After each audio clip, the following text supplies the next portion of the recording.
Vamos nós. Glória a Deus. Amém. Som. Graça, misericórdia e paz da parte de nosso Senhor e Salvador Jesus Cristo. Amém? Nós vamos abrir nossa Bíblia hoje em Apocalipse 21 e vamos ler do versículo 1 ao versículo 8. Apocalipse 21, de 1 a 8, diz assim a palavra do Senhor: Vi novo céu e nova terra, pois o primeiro céu e a primeira terra passaram e o mar já não existe. Vi também a cidade santa, a nova Jerusalém, que descia do céu da parte de Deus, ataviada como noiva adornada para o seu esposo. Então ouvi grande voz vinda do trono, dizendo: Eis o tabernáculo de Deus com os homens. Deus habitará com eles. Eles serão povos de Deus, e Deus mesmo estará com eles, e lhes enxugará dos olhos toda lágrima. E a morte já não existirá, já não haverá nem pranto, nem dor, porque as primeiras coisas passaram. E aquele que está assentado no trono disse: Eis que faço novas todas as coisas. E acrescentou: Escreve, porque estas palavras são fiéis e verdadeiras. Disse-me ainda: Tudo está feito. Eu sou o Alfa e o Ômega, o princípio e o fim. Eu, a quem tem sede, darei de graça da fonte da água da vida. O vencedor herdará estas coisas, e eu lhe serei Deus, e ele me será filho.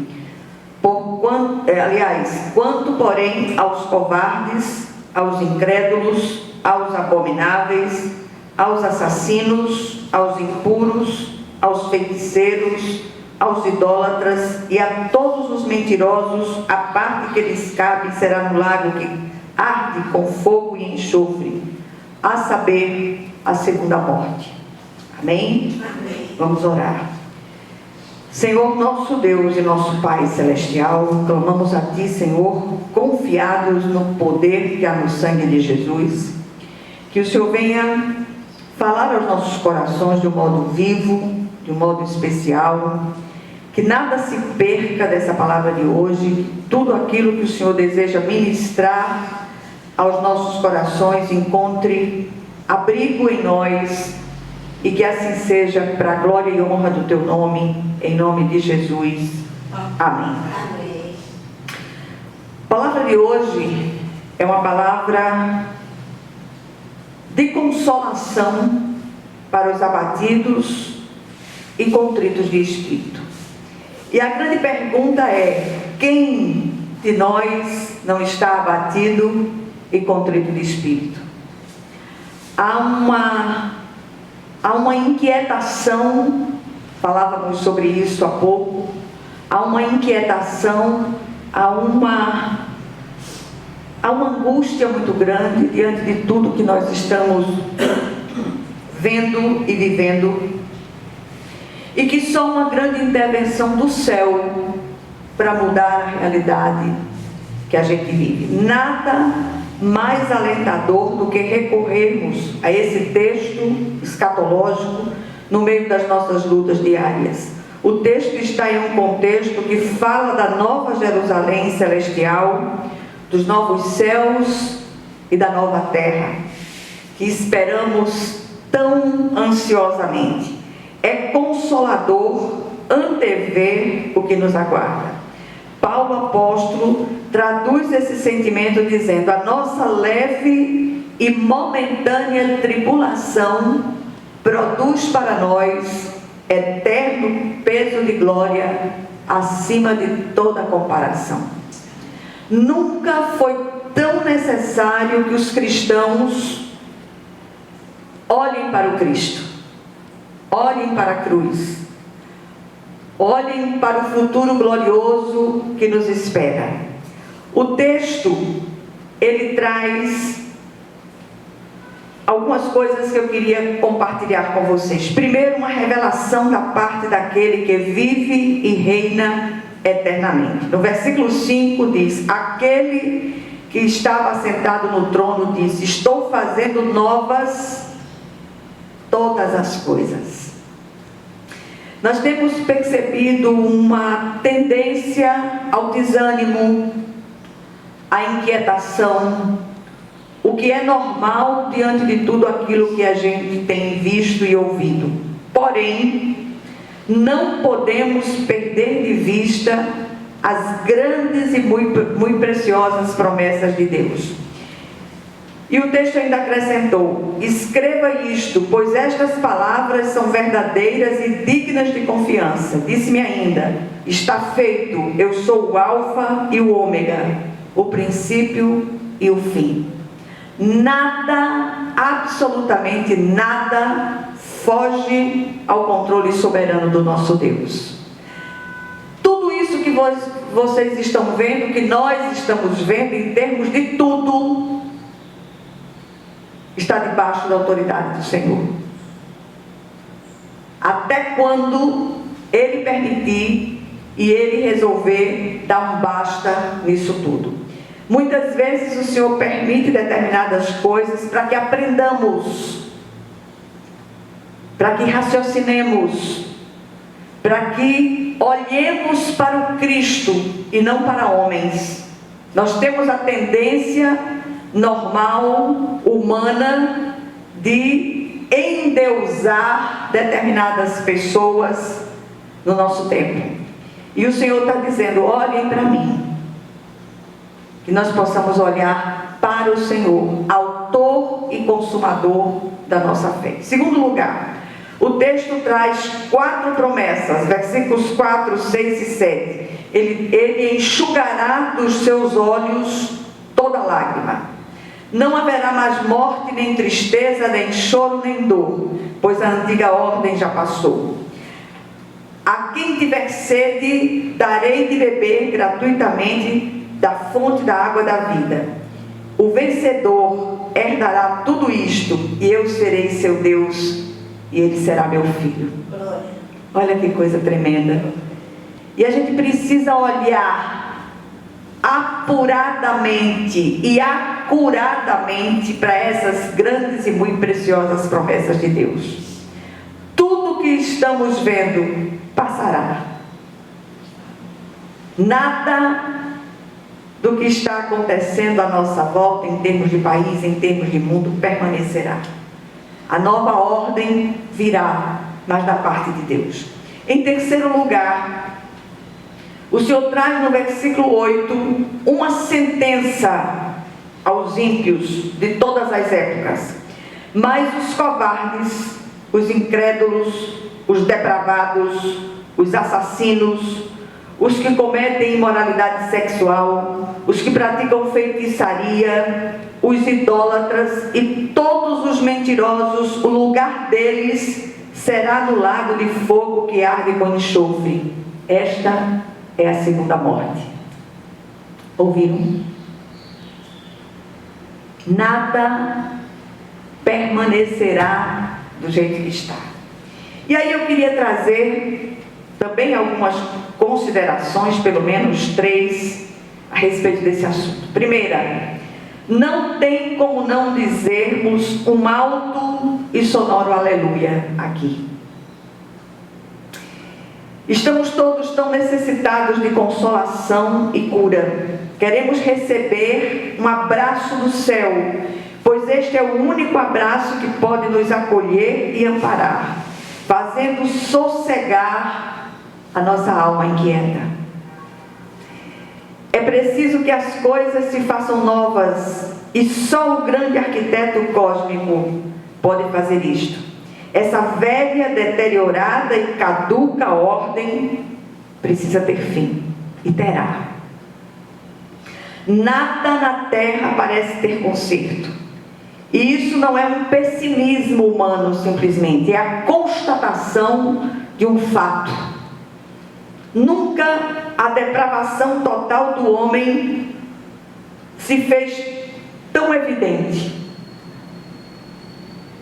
A única e efetiva cura é o Cristo, mas ele tem sido sistematicamente rejeitado pela absoluta maioria. Em segundo lugar, os nossos corações têm doído ao olharmos para as instituições humanas total e irremediavelmente falidas. A cada dia passamos por um grande sobressalto. Os homens têm se superado na sua impiedade. Hoje eu estava vendo uma palavra de uma missionária falando a respeito do que acontece num desses países da Ásia, não me lembro agora qual deles, mas a prostituição das meninas a partir de 6 a 8 anos de idade. E ela traz uma descrição que deu vontade de vomitar. E ali a gente está vendo aquilo como algo tão distante. Lá na Ásia, essas coisas estão acontecendo também debaixo dos nossos olhos. E precisamos clamar ao Senhor. As notícias que têm nos sobrevindo dão conta de carnes contaminadas, verduras, leite, legumes contaminados, a água também contaminada. Ainda há o surgimento de doenças estranhas oriundas dessas práticas já citadas. Há uma inversão absurda de valores. O certo virou errado e vice-versa. E ai daqueles que disserem que o errado está errado. Hoje tem isso. Você ainda corre o risco de ser severamente punido. A mentira e a corrupção têm imperado em todas as áreas. Ninguém é poupado, nem as crianças, cuja mortalidade tem assombrado, cujo abuso tem assombrado. Todos estão destituídos da glória de Deus. O que esperar a não ser o juízo vingador de Deus para os obstinados, contumazes em suas práticas e posturas malignas? O Senhor tem sido escarnecido de todas as formas e dele não se zomba. Em terceiro lugar, nunca as palavras do apóstolo Paulo ditas a Timóteo soaram tão reais e oportunas como em nosso tempo. Diz o apóstolo em sua segunda epístola ao seu filho na fé, Timóteo: saiba disto, escuta isso só, nos últimos dias sobrevirão tempos terríveis. Os homens serão egoístas, avarentos, presunçosos, arrogantes, blasfemos, desobedientes aos pais, ingratos, ímpios, sem amor pela família, irreconciliáveis, caluniadores, sem domínio próprio, cruéis, inimigos do bem, traidores, precipitados, soberbos, mais amantes dos prazeres do que amigos de Deus, tendo aparência de piedade, mas negando o seu poder. Afaste-se desses também. Gente do céu, isso é um texto trazido há séculos pelo apóstolo Paulo. Um texto de recomendação ao seu filho na fé, Timóteo. Parece o jornal de hoje. Qualquer semelhança com o que temos visto não é mera coincidência, é cumprimento das profecias bíblicas. Contudo, ergamos as nossas cabeças, pois a nossa redenção se aproxima. O que é que nós aprendemos aqui rapidamente nessa brevíssima meditação? O que esperar? A quem recorrer senão aquele que tudo pode e tem promessas consoladoras para os seus? Sim, olhemos para o autor e consumador da nossa fé, Jesus, o nosso amado Senhor e Salvador. Nunca se viu tanto abandono toda a fé como em nosso tempo. Em segundo lugar, Ele virá buscar, e será assim num abrir e fechar de olhos, buscar os seus. E quanto àquele que tem praticado toda sorte de impiedades, especialmente para eles, quando estiverem propagando que há segurança e paz, eis que lhes sobrevirá repentina destruição. Para os fiéis, no entanto, tudo se fará novo. Haverá justiça e paz sem fim. E todos os sedentos de Deus beberão gratuitamente da fonte da água da vida. E o Senhor ainda promete: o vencedor herdará tudo isto, e eu serei seu Deus, e ele será meu filho. E por último, a promessa é daquele que é fiel e verdadeiro e está sentado no alto e sublime trono. Consolemo-nos com estas palavras. Que o Senhor nos ajude a permanecer fiéis até aquele dia glorioso, quando Ele virá nos buscar e estaremos para sempre com Ele. Amém? Glória a Deus. Vamos orar umas pelas outras.